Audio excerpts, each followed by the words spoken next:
मत्ती रचित सुसमाचार 3 अध्याय उसका 11 वचन पढ़ेंगे। मत्ती रचित सुसमाचार 3 अध्याय का 11 वचन।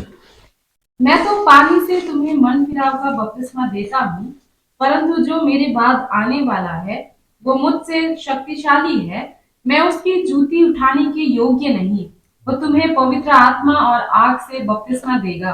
हाँ, इधर यूहन्ना बपतिस्मा दाता जो उसके पास आ रहे हैं उनको क्या कह रहा है? प्रभु यीशु मसीह का इंट्रोडक्शन करवा रहा है, परिचय दे रहा है। कहता है मैं तो तुम्हें पानी से मन फिराव का बपतिस्मा देता हूं, लेकिन मेरे बाद एक आ रहा है जो तुम्हें पवित्र आत्मा और आग से बपतिस्मा देगा। तो पानी का बपतिस्मा तो हमने भी लिया है, यूहन्ना बपतिस्मा दाता का नहीं, परंतु प्रभु यीशु मसीह का। तो हमने जब मन फिराया, पापों से मन फिराया, प्रभु यीशु को जब स्वीकार किया तो पानी में डूबकर बपतिस्मा लिया। लेकिन इधर ये जो प्रभु यीशु मसीह के बारे में बताया गया है, यूहन्ना बपतिस्मा दाता जो कह रहे हैं वो तुम्हें पवित्र आत्मा और आग से बपतिस्मा देगा। तो ये पवित्र आत्मा और आग से बपतिस्मा ये क्या चीज है? परमेश्वर का वचन इसके बारे में हमें क्या बताता है? ये कितना जरूरी है हमारे जीवनों के लिए। देखो, प्रभु यीशु मसीह जब इस धरती पर आए तो उस वक्त उन्होंने अपनी सेवकाई पूरा करते समय में चेलों को क्या बोला? मैं अभी तुम्हें बहुत सी बातें और तुम्हें बताना चाहता हूं, और भी बहुत सी बातें हैं जो मैं तुमसे करना चाहता हूं, लेकिन अभी तुम उनको सह नहीं सकते। तो कब बताऊंगा? कहता है पवित्र आत्मा, सत्य का आत्मा जब आएगा वो तुम्हें सब बातें बताएगा। और इसके अलावा प्रभु ने क्या बोला? जब तक तुम स्वर्ग से सामर्थ ना पाओ तब तक इसी नगर में ठहरे रहो। लूका 24 अध्याय का 49 वचन में लिखा है। और प्रेरितों के काम 1 का 8 में लिखा है कि जब पवित्र आत्मा तुम पर आएगा तो तुम सामर्थ पाओगे और यरूशलेम में और सारे यहूदिया में और सामरिया और पृथ्वी की छोर तक मेरे गवाह हो गए। यानी पवित्र आत्मा का वो बपतिस्मा कितना इंपॉर्टेंट है, कितना जरूरी है। तभी एक व्यक्ति सही तरीके से क्या हो सकता है? मसीह का गवाह हो सकता है। ये वो स्वर्ग की सामर्थ है। प्रभु यीशु मसीह ने क्या बोला? जब तक स्वर्ग से सामर्थ, यानी वो स्वर्ग की सामर्थ है। तो पानी का बपतिस्मा तो हमने ले लिया, लेकिन पवित्र आत्मा का बपतिस्मा ये क्या है? इसके बारे में थोड़ा हम समझेंगे। पवित्र आत्मा का बपतिस्मा, पवित्र आत्मा हमारे जीवन में कब आया? जब हमने मसीह यीशु को अपना प्रभु और उद्धारकर्ता करके स्वीकार किया, परमेश्वर का आत्मा हमारे जीवन में आ गया। जब तक जीवन में पाप है पवित्र आत्मा अंदर नहीं आ सकता। जब हमें सुसमाचार सुना, हमने सुना मसीह का सुसमाचार जब सुना, परमेश्वर का आत्मा मंडलाता था और वचन का प्रकाश जब हमारे जीवनों पर पड़ा, हमने जब वो प्रकाश में अपनी असली हालत पहचानी और मसीह को जब हमने स्वीकार किया, जब अपने पापों को हमने माना, तो परमेश्वर ने क्या किया? अपने पुत्र के खून से हमें धोकर शुद्ध किया, पाप की गुलामी से आजाद किया, क्योंकि कीमत पूरी क्रूस पर चुका दी गई। और जब पाप निकल गया, वो जगह खाली नहीं रही। परमेश्वर का आत्मा जीवन का वचन लेकर हमारे अंदर आ गया। तो वो जो परमेश्वर का आत्मा अंदर आया है वो पवित्र आत्मा का बपतिस्मा नहीं है। वो पवित्र आत्मा का बपतिस्मा नहीं है। परमेश्वर का आत्मा अंदर आ गया, लेकिन वो पवित्र आत्मा का बपतिस्मा नहीं है। देखो परमेश्वर का वचन क्या कहता है, उधर हम पढ़ेंगे इफिसियों की पत्री उसका 5 अध्याय का 18 वचन पढ़ेंगे। इफिसियों की पत्री 5 अध्याय का 18 वचन। दाखरस से मतवाले ना बनो, क्योंकि इससे लुचपन होता है, पर आत्मा से परिपूर्ण होते जाओ। हाँ, आत्मा से क्या होते जाओ? परिपूर्ण होते जाओ। यानी ये वो आत्मा से परिपूर्ण होना है। यानी नया जन्म का अनुभव में जब पवित्र आत्मा अंदर आया, वो बपतिस्मा नहीं है, पवित्र आत्मा का बपतिस्मा नहीं है, वो पवित्र आत्मा से परिपूर्ण होना नहीं है। और दूसरी बात, हम आमतौर पे देखते हैं, खासकर पेंटिकोस्टल चर्चिज में अन्य भाषा बोलते हैं ना, अन्य भाषा बोलते हैं। तो एक पहचान बना ली गई है कि पवित्र आत्मा का बपतिस्मा क्या है? जब एक व्यक्ति अन्य भाषा बोलने लगता है। ठीक है, अन्य भाषा उसका एक चिन्ह है, परंतु केवल अन्य भाषा पवित्र आत्मा का चिन्ह नहीं है। केवल अन्य भाषा नहीं है, और भी कई सारे चिन्ह हैं। कई लोग हैं जो पवित्र आत्मा का बपतिस्मा किस बात में सोच लेते हैं? मैंने अन्य भाषा बोलना शुरू कर दिया, अन्य भाषा बोलकर संतुष्ट हो जाते हैं। परंतु जीवन में देखें तो जीवन में कोई बदलाव, वो बदलाव दिखता नहीं है। उसके पीछे का कारण क्या? समझना इस बात को। उसके पीछे का कारण क्या है? पवित्र आत्मा, ये अन्य भाषा ये केवल पवित्र आत्मा की ओर से नहीं है। पवित्र आत्मा की ओर से तो है ही, परंतु कई बार एक व्यक्ति दूसरे को अन्य भाषा बोलते देखकर करता क्या है? उससे कुछ शब्दों को ले लेता है, उन शब्दों को रट लेता है, और वो शब्द रटकर बोलना शुरू कर देते। तो कई लोग रटे हुए शब्द बोलते हैं। ये कभी भी अन्य भाषा नहीं है, सही अन्य भाषा नहीं है। रटकर बोली गई, दूसरों से सुनकर बोली गई। आज बहुत लोग हैं जो इस गलती में है। ये गलती है, ये धोखा है, धोखे में पड़े हैं। सोचते क्या है? मुझे पवित्र आत्मा का बपतिस्मा मिल गया, जीवन में कोई बदलाव है नहीं। पवित्र आत्मा ने जो काम करना चाहिए वो काम दिखता नहीं है। और दूसरा, शैतान भी अन्य भाषा बोलता है। यानी शैतान की आत्मा भी है जो क्या करती है? अन्य भाषा बुलवाती है, अच्छे से अन्य भाषा बोलता है। उस धोखे में भी बहुत लोग हैं, बहुत लोग उस धोखे में हैं। परंतु जो पवित्र आत्मा का, वो पवित्र आत्मा के द्वारा जो वो अन्य भाषा है, वो अन्य भाषा जब एक व्यक्ति बोलता है, वो किधर से आती है? वो अंदर से आती है। उसके लिए कोई प्रैक्टिस करनी नहीं पड़ती, वो उसके लिए कोई रट्टा लगाना नहीं पड़ता, उसके लिए कोई मन में पहले से सोचना नहीं पड़ता। बल्कि जब पवित्र आत्मा के द्वारा जब एक व्यक्ति अन्य भाषा बोलता है, तो वो उसका पूरा ध्यान किधर होता है? उसका पूरा ध्यान अपने पापों का अंगीकार करने में होता है। यानी पवित्र आत्मा हमारे द्वारा क्या भरता है? आहें भरता है। आहें भर भर हम अपने अंदर की हालत को परमेश्वर के सामने उंडेलते हैं। ध्यान पूरा उधर रहता है। अगर अन्य भाषा बोलते हुए ध्यान हमारा इधर उधर की बातों में जाता है, तो वो पवित्र आत्मा की ओर से नहीं है। तो इस बात को भी समझना।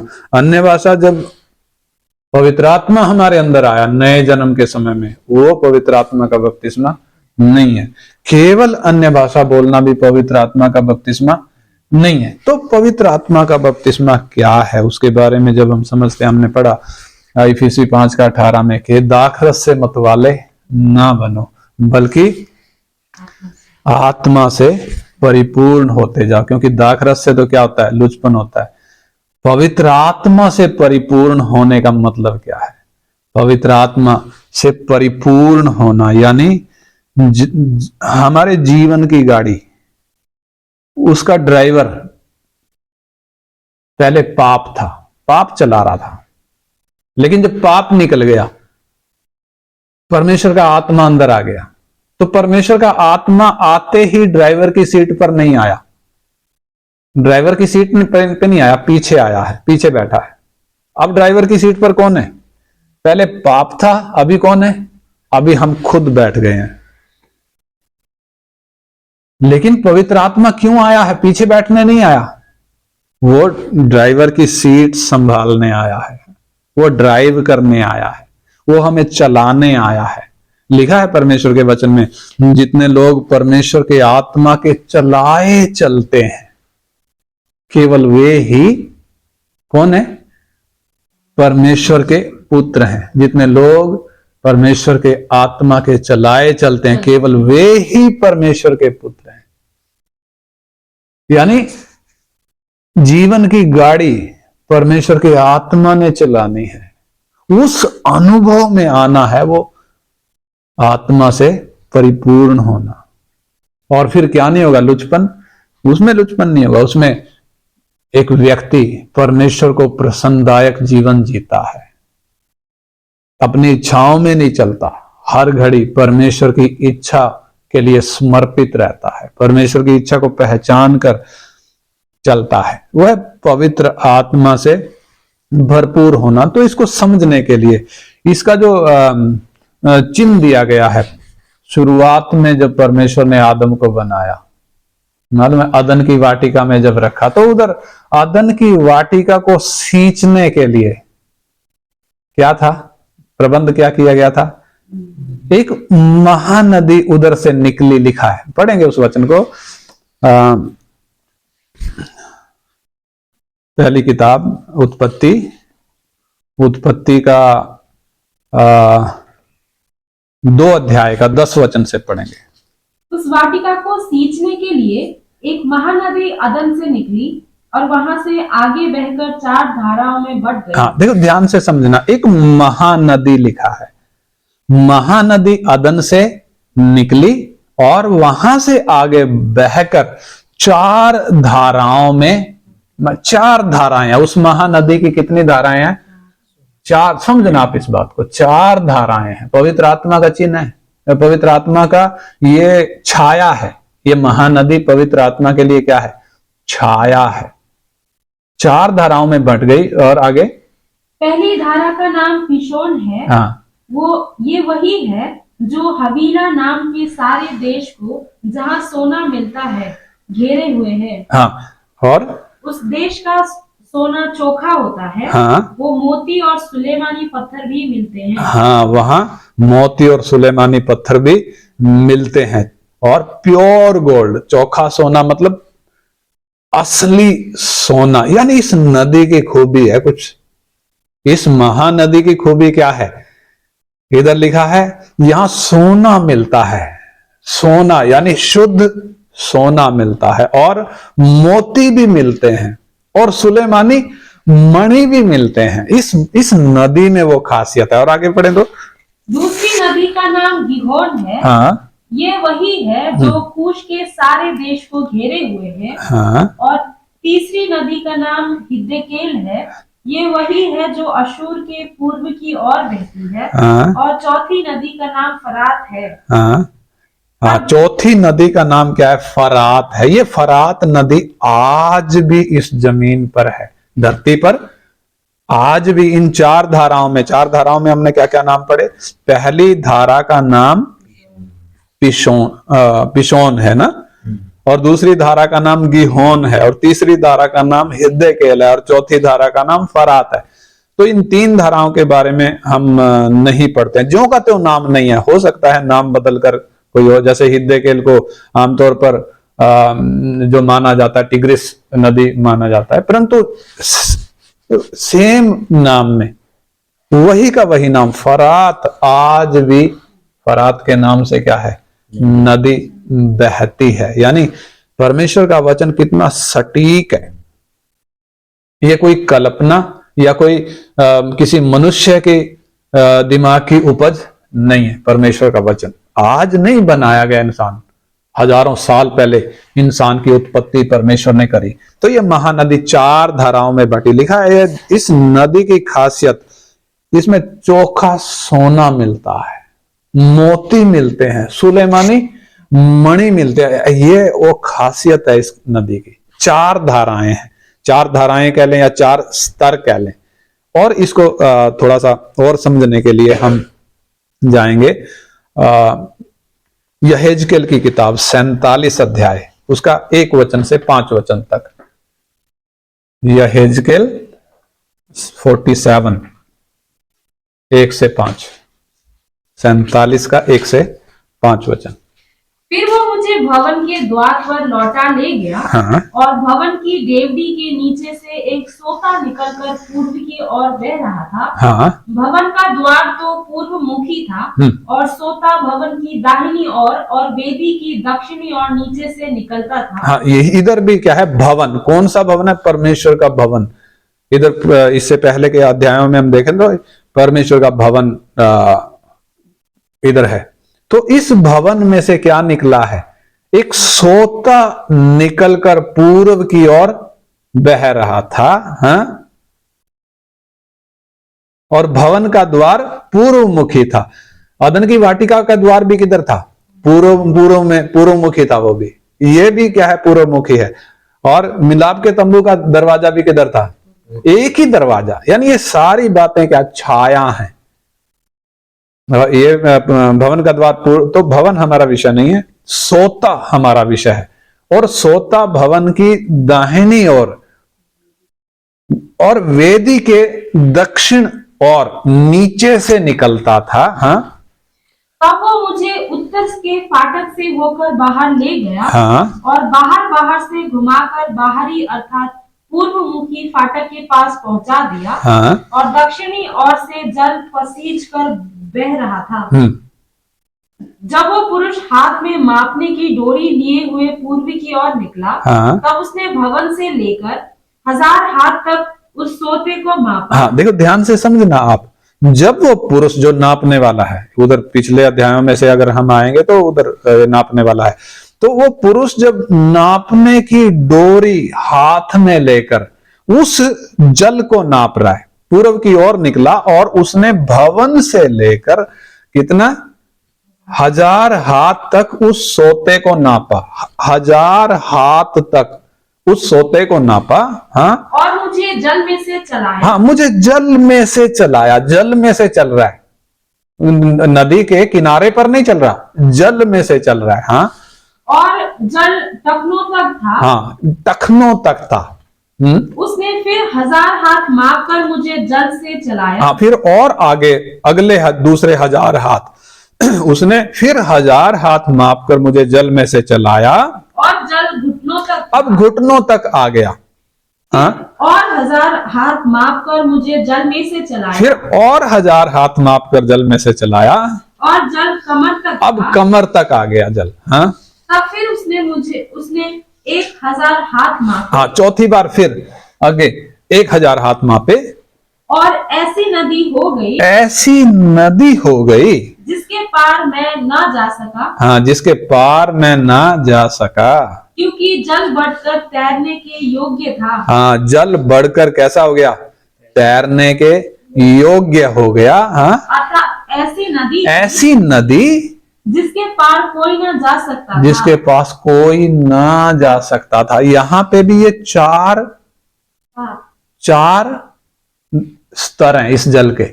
पहले 1000 हाथ मापे तो कितना है? टखनों तक है। दूसरे 1000 हाथ मापे तो कितना है? घुटनों तक है। तीसरे 1000 हाथ मापे तो कहां तक पहुंच गया? कमर तक पहुंच गया। और चौथे 1000 हाथ मापे तो एक ऐसी नदी हो गई जिसके पार मैं ना जा सकता था। तैरने लायक नदी हो गई। यानी यहां भी वो अदन की वाटिका में 4 धाराएं उस महानदी की, और इधर भी ये जो सोता है ये भी क्या है? नदी। पहले सोता लिखा है, सोता बहता है। 1000 हाथ वो उसमें पानी कम है, टखनों तक है। फिर और 1000 हाथ आगे जाएं तो घुटनों तक पानी आ गया। फिर और आगे 1000 हाथ जाएं तो कमर तक आ गया। फिर आगे अगले 1000 हाथ के बाद ये नदी बन गई। 4 धाराएं, ये 4 स्तर हैं इधर भी। ये भी पवित्र आत्मा के लिए क्या है? छाया है। तो पहले 1000 हाथ कौन से हैं? जब टखनों तक पानी है। आदम से लेकर नूह तक का समय, लगभग 1000 साल का समय है। आदम से लेकर नूह तक का समय। और उस वक्त पवित्र आत्मा का कार्य उतना था। टखनों तक का पानी क्या दिखाता है? पवित्र आत्मा का काम उतना था जिसमें एक व्यक्ति क्या नहीं कर सकता? डूब नहीं सकता, परिपूर्ण नहीं हो सकता। कब से? आदम से नूह तक का समय। और अगले 1000 साल देखें तो 1000 हाथ जो इधर लिखा है, नूह से लेकर मूसा तक का टाइम वो कितना है? मूसा तक का टाइम वो घुटनों तक का टाइम है। पवित्र आत्मा के उस स्तर को दिखाता है। उधर भी पवित्र आत्मा का काम है, वहां भी पवित्र आत्मा का काम है, लेकिन कितना ही है? घुटनों तक का है। और ये कहां से कहां तक? नूह से मूसा के टाइम तक। और मूसा यानी व्यवस्था का युग, मूसा से लेकर क्रूस के समय तक, अगले हजार मूसा से लेकर व्यवस्था का युग, जहां व्यवस्था दी गई, और क्रूस तक ये अगले 1000 साल। यानी उस वक्त पवित्र आत्मा का काम कितना है? कमर तक है, कमर तक। परंतु उसके आगे जब हम जाते हैं, क्रूस के बाद एक ऐसी नदी हो गई जिसके पार कोई जा नहीं सकता, तैरने के योग्य नदी हो गई। प्रभु यीशु मसीह ने बोला, मैं तुमसे और भी बातें करना चाहता हूं, लेकिन अभी तुम सह, पवित्र आत्मा आएगा, वो तुम्हें सब बातें बताएगा। और जब तक तुम वो स्वर्ग से सामर्थ ना पाओ, जब तक मैं वो स्वर्ग का सामर्थ तुम पर ना उतारूं, वो जिसकी प्रतिज्ञा पिता ने की है, योएल 2:28-29, तब तक तुम इसी नगर में ठहरे रहो। जब पवित्र आत्मा तुम पर आएगा तो तुम सामर्थ पाओगे। और यरूशलेम में, सारे यहूदिया में, सामरिया में और पृथ्वी की छोर तक मेरे गवाह हो गए। यानी हम क्या देखते हैं? वो नदी, ये चेले जब तक वो नदी बही नहीं थी, यानी वो नदी में जब तक ये उतरे नहीं, वो डूबने वाली नदी, तब तक क्या था? ये डरे हुए थे। प्रभु यीशु मसीह को जब पकड़ा गया तो ये सब डर के भाग गए। पतरस जो कहता था, मैं तो क्या तुझे इनकार करूंगा नहीं, जब प्राण भी देना पड़े, 3 बार उसने इनकार किया। यीशु का 3 बार इनकार किया। सब दरवाजे में छिपे हुए, अंदर से कुंडा लगाकर क्या थे? बंद थे, अंदर से दरवाजा बंद करके बैठे हुए थे, कहीं कोई हमें पकड़कर यीशु के साथ क्रूस पर ना चढ़ा दे, हमें भी कहीं मार ना डाले। परंतु हम देखते हैं वो पिन्तेकुस्त का दिन, यीशु के क्रूस से लेकर 50वां दिन, 40 दिन यीशु किधर रहा? चेलों के को दिखाई दिया, उनको जरूरी बातें सिखाई, और 40 दिन के बाद वो उठा लिया गया। और उठाए जाने के 10 दिन तक वो क्या करते रहे? उपरोटी कोठरी में प्रार्थना करते रहे। लिखा, एक मन होकर वो लगातार प्रार्थना कर रहे थे। कितने लोग थे? 120 लोग थे। हम उसमें प्रेरितों के काम में पढ़ सकते हैं, 1 अध्याय। और जब वो 50वां दिन आया, पिन्तेकुस्त का दिन, वो क्या होता है? पिन्तेकुस्त का 50वां दिन, ये कटाई का दिन होता है, कटाई का पर्व मनाया जाता है पुराने नियम में हम देखें तो उस वक्त वो पतरस जिसने 3 बार यीशु का इनकार किया, वो पतरस, वो पवित्र आत्मा की जब वो बपतिस्मा इन्होंने पाया, उस नदी में जब ये क्या हो गए? उतर गए। उधर लिखा है वो जब आकाश से एकदम सनसनाहट की आवाज उनको सुनाई दी, जीभ फटती हुई जीभें उन पर आ ठहरी, एक एक पर आ ठहरी, वो अन्य भाषा बोलने, यानी वो पवित्र आत्मा का वो बपतिस्मा जब उन्होंने पाया, मालूम है वो पतरस जिसने 3 बार यीशु का इनकार किया, वो खड़ा हो गया, बाकी प्रेरितों के साथ वो खड़ा हो गया, और खड़ा होकर उसने प्रचार करना शुरू किया। कौन थे सामने? ये वही यहूदी जिन्होंने यीशु को क्रूस पर चढ़ाया था, जिनसे डरकर चेले भाग गए थे, जिनके सामने पतरस ने इनकार किया था। और जब पवित्र आत्मा का बपतिस्मा पाया तब क्या हो गया, पूरा का पूरा नक्शा ही बदल गया, आमूलचूल परिवर्तन हो गया। किन में? जीवनों में। कौन से जीवनों में? जो उस पानी में उतरे, उस नदी में जो उतरे। तो नदी में जब बपतिस्मा का मतलब क्या? पानी में डूबना है ना। पानी का बपतिस्मा भी तो पानी में डूब कर है। तो पवित्र आत्मा का बपतिस्मा भी कैसे है? वो नदी में डूब कर है। और जब उसने वो बपतिस्मा पाया, मालूम है उसके 10 मिनट के प्रचार में कितने लोगों ने मन फिराया? 3000 लोगों ने मन फिराया। लिखा उनके हृदय छिद गए पतरस की बातें सुनकर। वास्तव में बातें पतरस की नहीं है, पवित्र आत्मा पतरस के द्वारा बोल रहा है। और जब पवित्र आत्मा बोलता है हृदय छिदते हैं।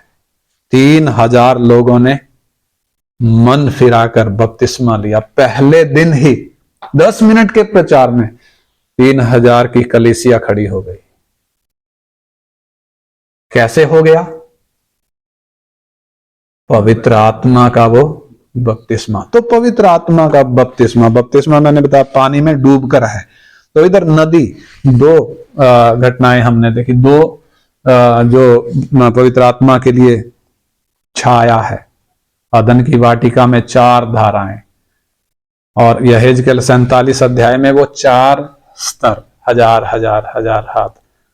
तो उधर जब नदी हो गई, उस लिखा है उसका 47 का 5 वचन जब हम पढ़ते हैं, तब फिर उसने 1000 हाथ मापे और ऐसी नदी हो गई जिसके पार में ना जा सका, क्योंकि जल बढ़कर तैरने के योग्य था। तैरने के योग्य था, अर्थात एक ऐसी नदी थी जिसके पार कोई ना जा सकता था। तो तैरने के योग्य। तैरना कैसे है? कैसा तैरना है? उस नदी में तैरते कैसे हैं? पवित्र आत्मा की नदी में पवित्र आत्मा से परिपूर्ण होते जाओ। हमने इफिसी 5 का 18 में पढ़ा ना, दाखरस से मत वाले ना बनो परंतु पवित्र आत्मा से परिपूर्ण होते जाओ। तो इधर लिखा नदी में तैरने के योग्य। कैसे तैरते हैं? जैसे ये तैराक पानी में तैरते हैं, क्या वैसे तैरना है? कैसे है तैरना? अब बताओ, क्या जैसे तैराक तैरते हैं वैसे है तैरना? वो तैरने के योग्य जल हो गया। ये वो तैरना नहीं है, ये पानी के ऊपर तैरना नहीं है। आप समझना इस बात को। पवित्र आत्मा की नदी में पानी के ऊपर नहीं तैरता एक व्यक्ति। कैसे तैरता है फिर? कहां तैरता है? वो जल की गहराई में तैरता है। जल की गहराई में भी तैरा जाता है। जी हां, आपने देखा होगा कौन गोताखोर तैरते हैं। किधर? पानी के ऊपर नहीं तैरते, नीचे गहराई में तैरते हैं। मछलियां तैरती हैं। मछलियां तैरती हैं, नहीं तैरती हैं, पानी के ऊपर नहीं तैरती। किधर? वो जल के गहराई में तैरती हैं। तैरती हैं वो भी। यानी पवित्र आत्मा का बपतिस्मा मतलब एक व्यक्ति किधर है? किनारे पे नहीं खड़ा है, नदी में किनारे पे नहीं खड़ा है। किधर है? नदी में तैर रहा है। पानी के ऊपर नहीं तैर रहा, जल में गहराई में तैर रहा है। और मालूम है, जब एक व्यक्ति पानी की गहराई में तैर रहा हो, पानी की गहराई में तैर रहा हो और बाहर से कोई पत्थर मारे या हाथ में बड़ा डंडा लेकर डंडा मारे, तो उस व्यक्ति को चोट लगेगी? अब बताओ, लगेगी? नहीं लगेगी। उधर बाहर खड़ा होके, किनारे पे खड़ा होके कोई उसको गाली दे तो क्या होगा? उसको गाली सुनेगी? नहीं सुनेगी। यानी एक व्यक्ति जो पवित्र आत्मा से परिपूर्ण है, उसको दूसरों की गालियों का असर नहीं होता। हमें बुरा क्यों लग जाता है? अगर कोई हमें थोड़ा सा कुछ कह दे, हमारा मुंह क्यों फूल जाता है? क्योंकि अभी किधर है भाई साहब? हो सकता है हमारी कमर तक डूबी हो, हम पानी में होंगे, कमर तक डूबे होंगे, लेकिन खोपड़ी कहां है? खोपड़ी अभी बाहर है। इसलिए जब कोई पत्थर फेंकता है तो सीधे किधर आकर लगता है? खोपड़ी में आकर लगता है। खोपड़ी में आकर लगेगा तो चोट लगेगी। पक्का लगेगी, पक्का लगेगी। इसलिए अगर पानी के अंदर हैं तो ना तो चोट लगेगी, ना तो गाली सुनेगी, ना तो कोई असर होगा। इसलिए जब हम पवित्र आत्मा का बपतिस्मा पाए हैं, यानी पानी के बपतिस्मे में तो कितना है, पानी के अंदर गए और बाहर आ गए, परंतु पवित्र आत्मा के बपतिस्मा में अंदर जाना तो है, बाहर आना नहीं है। समझे ना आप इस बात को?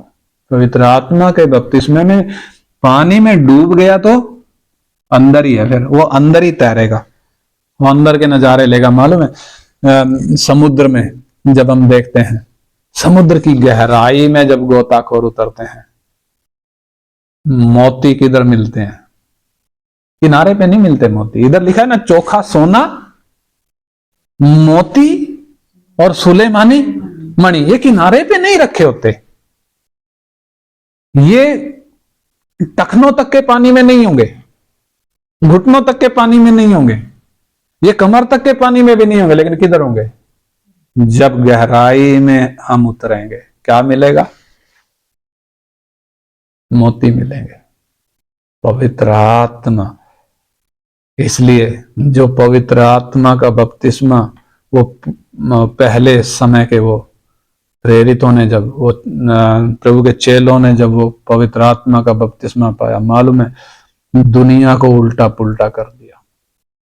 जिन लोगों से पहले वो डरते थे, उन लोगों के सामने दिलेरी से खड़े हो गए। जिन्होंने यीशु को क्रूस पर चढ़ाया, उनमें से कितनों ने घुटने टेक कर यीशु को स्वीकार किया। कैसे हो गया? पवित्र आत्मा का बपतिस्मा जब एक व्यक्ति ने पाया। पवित्र आत्मा का बपतिस्मा पाया हुआ एक व्यक्ति, दूसरों की गालियों का उस पर कोई असर नहीं होता। जब दूसरे उसको सताते हैं, बुरा कहते हैं, उसको मारते हैं, वो बुरा नहीं मानता, बल्कि क्या करता है? प्रेम करता है। प्रभु के कितने लोग हैं जिनको सताया गया, फिर भी सताने वालों के लिए क्या किया उन्होंने? प्रार्थना करी, उनसे प्रेम किया, अंतिम समय तक प्रेम किया। जैसे यीशु ने क्या बोला था क्रूस पर चढ़े हुए, हे पिता इन्हें क्षमा करिए, जानते नहीं क्या करते हैं। वो पहली कलीसिया में स्तिफनुस के बारे में हम पढ़ते हैं, कलीसिया का पहला शहीद। मालूम है जब उसको यहूदी पत्थरवाह कर रहे थे, वो क्या कह रहा था? हे यीशु। वो जब स्वर्ग की ओर देख रहा है, स्वर्ग खुला हुआ दिख रहा है, जैसे हमारे ऊपर एक छत है, छत खुल जाए, ऊपर खुला हुआ। जब आसमान को हम देखते हैं तो वो नीला नीला दिखता है ना, बादल जब नहीं होते हैं, लेकिन उसके बीच में से पूरा होल, पूरा खुला हुआ दिखाई दे रहा है उसको। और जब खुला हुआ दिखाई दे रहा, परली छोर पर क्या दिख रहा है? सिंहासन। और ये सिंहासन रखा है, यीशु सिंहासन के दाहिनी ओर है, खड़ा हुआ है। सिंहासन पर बैठा हुआ था, खड़ा हो गया। क्यों खड़ा है? जो सिंहासन पर बैठा था वो खड़ा क्यों हो गया? क्या आपने सोचा है कभी? वो खड़ा क्यों हो गया? यीशु पिता के दाहिनी ओर बैठा है या खड़ा है? दाहिनी ओर वचन में लिखा, उधर जाकर बैठ गया, बैठ गया। लेकिन जब स्तिफनुस को पत्थरवाह किया जा रहा है और स्तिफनुस कह रहा है, हे प्रभु यीशु, इनके पापों का भुगतान इन्हें ना दे, इन्हें माफ कर दे, इनके पापों का फल इनको ना दे, इनको माफ कर दे। जैसे यीशु ने पिता से प्रार्थना करी क्रूस के ऊपर, ऐसे स्तिफनुस भी कर रहा है। और जब ऊपर की ओर देख रहा है, यीशु उसको खड़ा हुआ दिख रहा है। खड़ा क्यों है? ये उस स्तिफनुस को रिसीव कर रहा है, बैठकर रिसीव नहीं कर रहा। कैसे रिसीव कर रहा है? खड़ा होकर रिसीव कर रहा है। दुनिया बेशक नफरत करे, लेकिन स्वर्ग की नजरों में एक शहीद का दर्जा, स्वर्ग की नजरों में एक विश्वासी का दर्जा। आपको मालूम है, हम तो दुनिया को देखकर क्या करते रहते हैं? दुनिया के तरीके से सोचते हैं। क्यों? अभी तक पानी के बाहर है, या हो सकता है हमारा सिर बाहर हो। सिर बाहर क्यों है? किस समय में है सिर बाहर? किस समय में? व्यवस्था के समय में नहीं है। ये व्यवस्था का समय नहीं है कि पानी कमर तक हो। कब है ये सिर बाहर? कब है? जब नदी तैरने लायक है। हमारा सिर बाहर तो नहीं है। क्यों बुरा लगता है? अगर कोई कुछ कह दे तो बुरा क्यों लगता है? किसी ने गाली दे दी, किसी ने थप्पड़ मार दिया, बुरा क्यों लगता है? क्यों गुस्सा आता है? क्यों भड़कते हैं? कारण एक ही है, खोपड़ी अभी पानी के बाहर है। अभी तक हम पूरा पानी में उतरे नहीं। इसलिए आइए आज के दिन में हम पिता से प्रार्थना करें। पिता ने बोला है, वायदा किया है, लिख कर दिया है। आज का कोर्ट का पेपर, स्टैम्प पेपर, उस पर लिखे हुए को पक्का माना जाता है, लेकिन हमारे बाप ने स्टैम्प पेपर पे नहीं, उस पेपर पर लिख कर दिया है जो मिट नहीं सकता। लिखा है, आकाश टल जाएगा, धरती टल जाएगी, लेकिन वो लिखा हुआ मिटेगा नहीं, इतना अटल है। और लिखा है, वो अपने बड़े नाम से ज्यादा उस लिखे हुए उस वचन से क्या करता है? आदर करता है। इसलिए आइए हम भी उस लिखे हुए को लेकर पिता के सामने जाएं। हे पिता, आपने बोला है, मांगोगे तो मिलेगा, ढूंढोगे तो पाओगे, खटखटाओगे तो तुम्हारे लिए खोला जाएगा। आइए हम मांगे, आइए हम ढूंढें, आइए हम खटखटाएं। किसके लिए? पानी का बपतिस्मा तो प्रभु का दास दे देता है, परंतु पवित्र आत्मा और आग का बपतिस्मा किसने देना है? ये कोई प्रभु का दास नहीं दे सकता। यूहन्ना कहता है, मेरे बाद एक आ रहा है, वो तुम्हें पवित्र आत्मा और आग से बपतिस्मा देगा।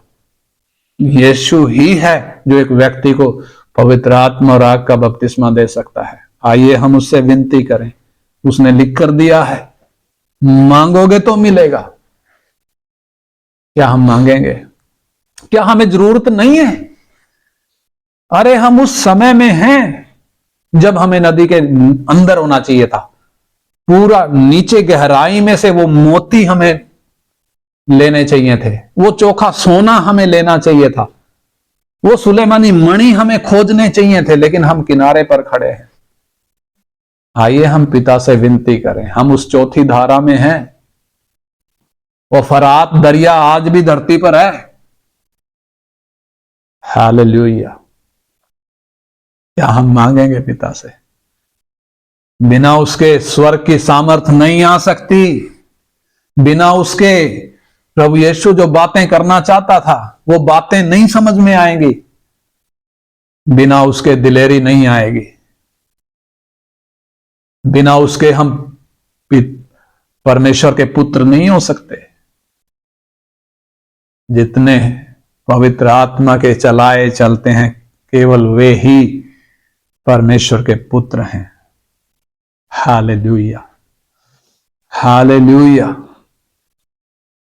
क्या हम पवित्र आत्मा से परिपूर्ण हैं या अभी भी बाहर हैं? नदी बह रही है, लेकिन हमें डर लगता है अंदर उतरने में। गहराई में है मोती, किनारे पे नहीं मिलते। आइए हम पिता से विनती करें, हमें भी पवित्र आत्मा का बपतिस्मा दे दे, ताकि हमें भी वो दिलेरी आए। कोई भी कुछ भी कहे, हमें बुरा ना लगे। कोई हमारे मुंह पर थूके, थप्पड़ मारे, हमें बुरा ना लगे। कोई हमें फांसी पर टांग दे, हमें बुरा ना लगे। कोई हमारे साथ दुर्व्यवहार करे, हमें बुरा ना लगे। बुरा लगता क्यों है? क्योंकि हमारे कान सुनने के लिए तैयार खड़े हैं, पानी में नहीं है। जो पानी में है उसको कोई गाली सुनाई नहीं देगी। पत्थर कोई मारेगा तो पत्थर भी उसको जाकर नहीं लगेगा। लाठी मारेंगे तो लाठी की चोट भी उस तक नहीं पहुंचेगी। आइए हम भी वो सौभाग्य पाए, पिता वो दान हमें भी दे। हालेलुया। आइए विनती करें, हालेलुया।